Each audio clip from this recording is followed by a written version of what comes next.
Hello, this is Colleen Pearl, the Cool Crone, and welcome back to my channel. This video will cover the astrology for all of 2022 for the sign of Virgo. Hi Virgo, this is your astrology for 2022.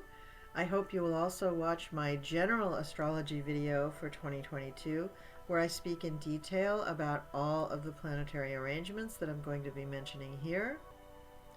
In the meantime, if you do want a personal astrological reading from me, please take a look at my contact information down below. Basically, you just send me an email and we get it all set up. All right, let's move on to the astrology for 2022 for the sign of Virgo. So for the big events, I'm going to be looking at the slower moving planets, which will present the overarching themes of what's going to be happening in 2022. So first of all, we have Pluto in Capricorn. And Virgo, this is going to emphasize your fifth house. Now, Pluto's been in Capricorn in your fifth house for a very long time, at least 12 or 13 years. And so I want you to remember something else. 24 degrees Capricorn is the critical degree. A couple of things land on 24 degrees Capricorn, and throughout the year of 2022, you're going to find that things happen on that degree. Now let's move on to Neptune in Pisces. Neptune in Pisces is going to fall in your seventh house, Virgo, and so this is going to be right across from the first house, meaning that it's emphasizing your relationships. So having Neptune in the seventh house may mean that you or your partner have been vulnerable to scams or vulnerable to conspiracy theories or vulnerable to cult-like language. So I want you to be careful of that. Make sure that you and your partner are being very clear about the groups that you're joining and that you're not allowing yourself to be taken advantage by anybody, because that Neptune in Pisces energy can be very, very, very strong. On the plus side, that Neptune in Pisces energy can also bring extremely romantic vibes, extreme healing and spiritual vibes. So you could have been experiencing an amazing relationship with your partner for the last 12 or 15 years. Uranus in Taurus is the next planet we're going to be talking about, and Uranus in Taurus is falling in your ninth house. So things having to do with foreign travel, foreign cultures, foreign languages, the publishing industry, the legal industry, space, the internet, higher mysteries, higher learning, not childhood learning, but like upper educational institutions. So having Uranus here means that you probably are very, very interested in space, and yet Uranus is in the sign of Taurus. So perhaps you've been studying or working on food, how to produce food in space, how to produce food with alternative growing methods. These are the kinds of things that have been coming out under the auspices of Uranus in Taurus. So very exciting, and you're used to it. You've been doing this for at least 4 years now, so you already really understand the energy and the feeling of Uranus and Taurus. Then we come to Saturn square Uranus. Now Saturn has been squaring Uranus since December of 2020, and last year on December 24th, we had the final exact square between Saturn and Uranus. However, the two will remain in that square relationship for most of 2022.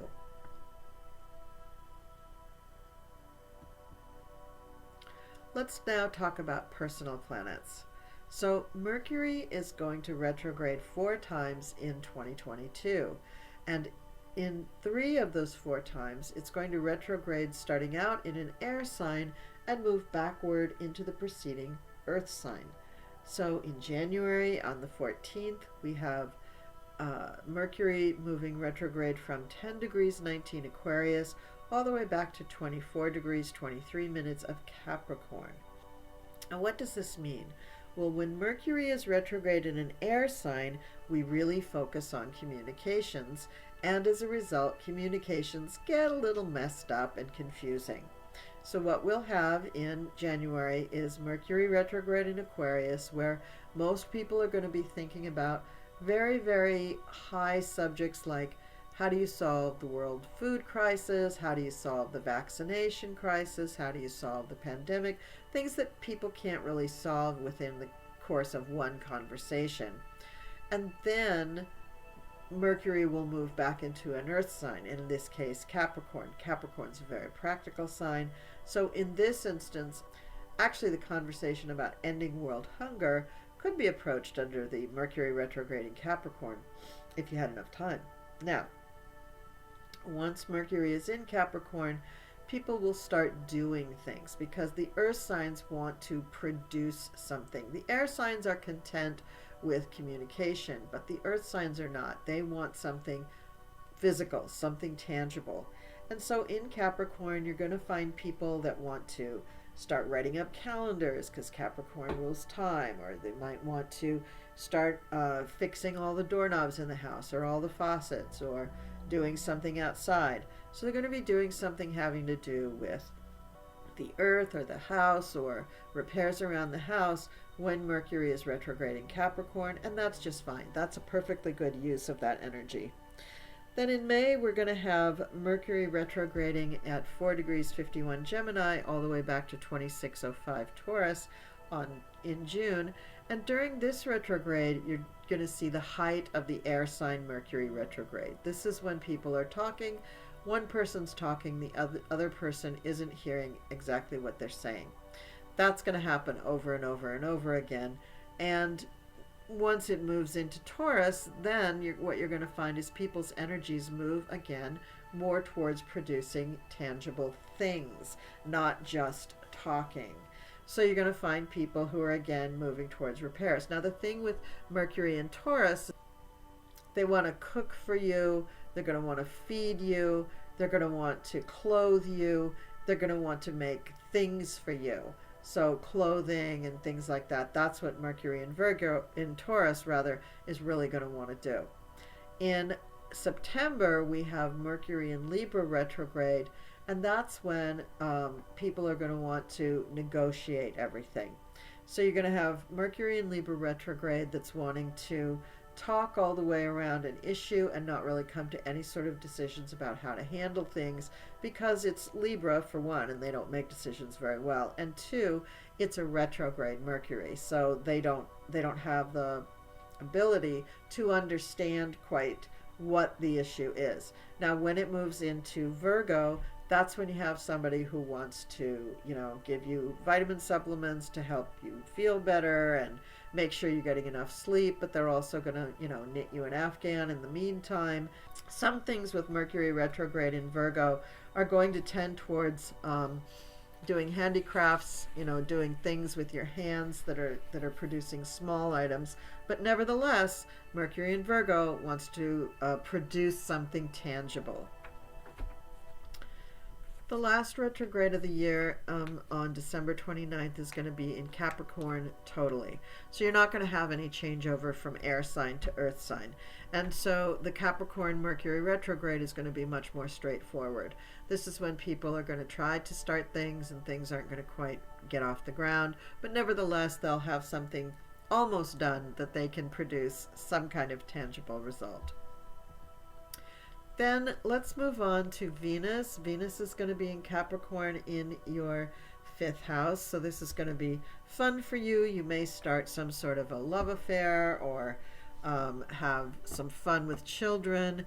But Venus will be retrograde. So it's not going to be a straightforward thing. You're going to be looking at Venus Capricorn types of things, which have to do with ledger sheets and money and designer handbags and what costs the most and who has the most status and who has the highest title. So Venus in Capricorn is always a kind of status driven placement, but Venus retrograde in Capricorn means that they're never satisfied. Now, while Venus is in Capricorn, even through this retrograde, it's going to be trining Uranus by sign, not by degree, but by sign. And so you're going to find some inspiration and some unusual ideas that crop up during this retrograde. Venus will move pretty quickly throughout the zodiac for the rest of the year, ending the year also in Capricorn. So she's zipping through the rest of the signs once she gets out of Capricorn. So she'll have that retrograde. She gets done with it, I think, at the end of January. And then for the next month, she just hangs out in Capricorn. Beginning of March, she actually starts to move forward. So Venus spends quite a good amount of time in Capricorn in 2022. Then we have Mars. Mars is going to start out the beginning of the year in Sagittarius, which is going to be your 4th house, and that's going to focus on your actual house. Sagittarius Mars is all about having a good time, but they also have a serious side.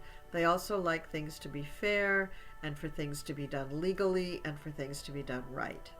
So it's going to be there in Sag for a couple of months, then it's going to move on to Capricorn and then Aquarius and Pisces and Aries and Taurus, finally ending up in Gemini in October.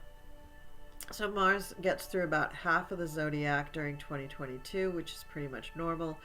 The retrograde occurs on October 30th at 25 degrees 37 minutes of Gemini and moves all the way back to 8 degrees of Gemini.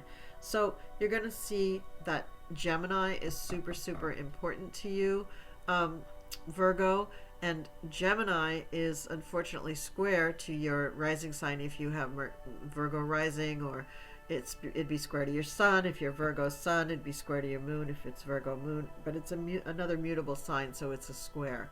So this Mars retrograde is going to happen in your 10th house of career. So while you may have a lot of energy for your career at that period of time, you may not be able to make a lot of headway because Mars is actually retrograde. Your energy may be plentiful but scattered, and you won't really be able to focus it during that retrograde period. Then we have Jupiter in Pisces moving into Aries. So Jupiter in Pisces is going to be in your 7th house, and that's going to just give you a lot of boons, a lot of bonuses for you and your partner.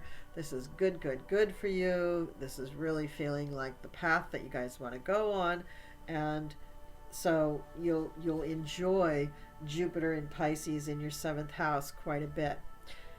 Now during 2022, Jupiter travels from 0 degrees Pisces to 8 degrees Aries, so it goes for 38 degrees over the course of the whole 12 months. The thing is that Jupiter retrogrades for a few months towards the midpoint of the year, and it finishes the year at only 1 degree of Aries. So let's talk about that. So on April 10th, Jupiter matches up with Neptune. It comes up and it's going to be exactly with Neptune. And this is an amazing day or week or moment where humanity really is able to heal itself and to heal others. So this is going to be a really, really good matchup between Jupiter and Pisces. Then in October, Jupiter will be retrograding in Aries, opposing Venus in Libra. So when it does the retrograde, it really bundles its energy. It really hangs on to its energy and just lets it kind of percolate inside until it's ready to let it go. And you got to watch out when Jupiter does this, because Jupiter's energy is so, so, so big. So let's hope that there's some event that we can use to allow Jupiter to release all of its energy and not just keep it bottled up for us, because nature is not going to allow us to hang on to all of that energy forever. When Jupiter goes into Aries in May, you may find that you become a different kind of leader. You may also find that new leaders around you emerge. Now, your Jupiter in Aries, that's going to go into your house of joint resources, so you may find that your partner becomes a big leader where it comes to your joint resource, your joint finances. This would be a little unusual, but I don't think completely out of the realm of possibility. With your partner taking the lead in your 8th house, that means that you definitely want your partner to get some expert advice when it comes to mutual finances. But don't forget the 8th house also rules sex, death, and taxes.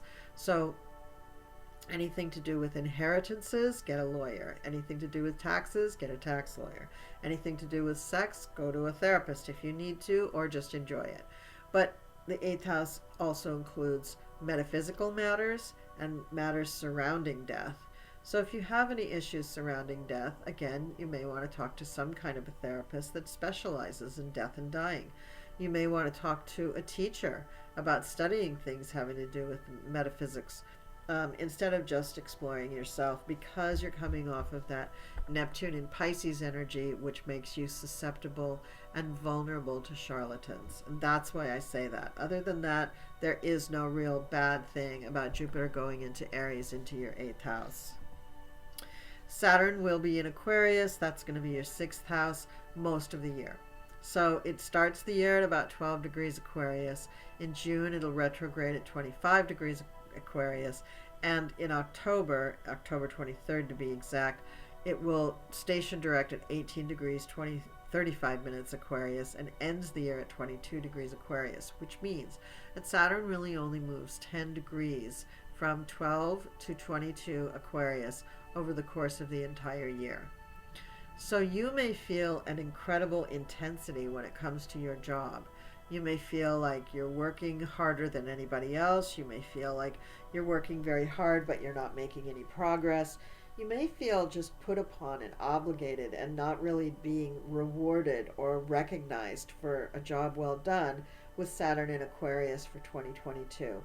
But I gotta tell you, it's still squaring that Taurus Uranus. And so with the Taurus Uranus influence, this is going to tell you that there's something beyond the horizon that can inform what you're doing for your day-to-day job that's really exciting, or that's really personal and really for you.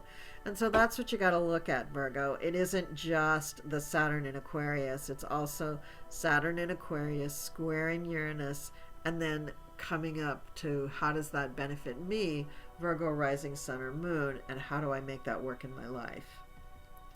Then we come to April 30th, the solar eclipse, and all the eclipses this year will either be in Taurus or Scorpio. The one on April 30th will be at 10 degrees of Taurus, 28 minutes, and it will be conjunct Uranus. So Uranus in Taurus is really important this year, not only for all of the transits and aspects that it's making with Saturn, but also because it's involved in the solar eclipse, and also because it's at a very elevated level in your chart. So again, I'm going to push the idea that you get a personal reading, because there's so much going on, and I just don't want you to waste the year just kind of wondering what's coming up next, when really you should have a one-year plan of looking at everything that's going on, Virgo. It's going to be very, very important. All right, that's what I have for you, Virgo. Thank you so much for watching. Don't forget to like, share, and subscribe. Please leave me comments down below. Let me know what you thought about this video. I so enjoy putting these videos together, and I'm very happy that you come and join me and listen to them. All right, take care, Virgo, and I'll see you next time.